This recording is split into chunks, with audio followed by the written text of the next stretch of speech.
যার মধ্যে রক্তক্ষরণ হয়, কাদের হাতে দেশ দিয়ে রাখছেন, কারা দেশ চালায়, কে প্রধান আর কে নিচে, সেটা বিষয় না।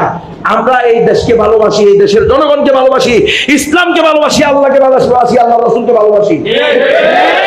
সুতরাং আমরা মুসলিম ভূখণ্ড, মুসলিম অধ্যুষিত ভূখণ্ড, যেই দেশের মালিক মুসলমানরা, সেই দেশের এক হাতও আমরা কোনো কাফেরের হাতে ছেড়ে দিতে পারি না। আপনারা এই দেশ নিয়ে চিনিমিনি খেলতেছেন। ওই জালেমরা রিপোর্ট দিছে যে এই অভিযোগটা করা হয়েছিল, কিন্তু আমরা গিয়ে এর কোনো সত্যতা বাস্তবতা পাইনি। বাস্তবতা না পাইলে এখন প্রধানমন্ত্রীকে কয় এটা খ্রিস্টান রাষ্ট্র বানানোর ষড়যন্ত্র চলতেছে। এখন ওই কমিশনকে ধরে এদের প্রত্যেককে ফাঁসিতে ঝুলো। এরা রাষ্ট্রদ্রোহী, এরা প্রত্যেকে কি রে, প্রত্যেকে রাষ্ট্রদ্রোহী। কারণ এরা রাষ্ট্রের স্বাধীনতার বিরুদ্ধে এদেরকে পাঠানো যে স্বাধীনতাকে নিয়ে কারা কি করতেছে, অখণ্ডতাকে নিয়ে কারা ষড়যন্ত্র করতেছে, এদেরকে তোমরা রিপোর্ট দাও। এরা রিপোর্ট দিয়েছে এটা, এই যে কমিশন, এই এক কমিশন তৈরি করা হয়েছে। এখন কমিশন তৈরি করা হয়েছে কিসের, শরীফ শরীফার গল্প। এটা এই রাখা যাবে কি যাবে না বইয়ের ভিতরে।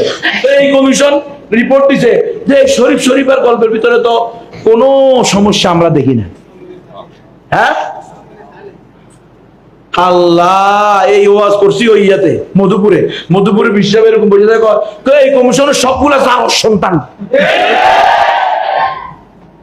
এক লোক দেখছি, বাপরে বাপ, ইমানও, হ্যাঁ, আল্লাহু আকবার। মুমিনুল মুসলমান বলে গায়রত থাকতে, গায়রত, আত্মমর্যাদাবোধ, আমি মুসলমান, সর্বশ্রেষ্ঠ ধর্মের অনুসারী, একমাত্র সঠিক ধর্মের অনুসারী, রব্বুল আলামিনের গোলাম আমি, রব্বুল আলামিনের খলিফা আমি, রাসূল আরবির প্রতিনিধি আমি, রাসূল আরবির ওয়ারিস আমি।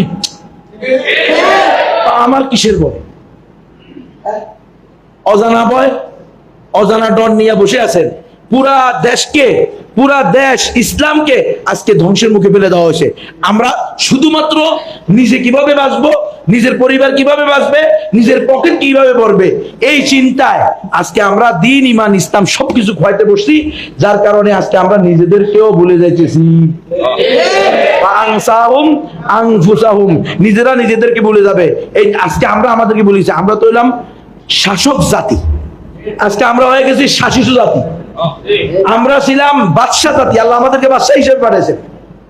হ্যাঁ, আর আমরা এখন হয়ে গেছি কি প্রজার জাতি। আমরা হলাম বীরের জাতি, এখন আমরা হয়েছি বিড়ালের জাতি। কেন?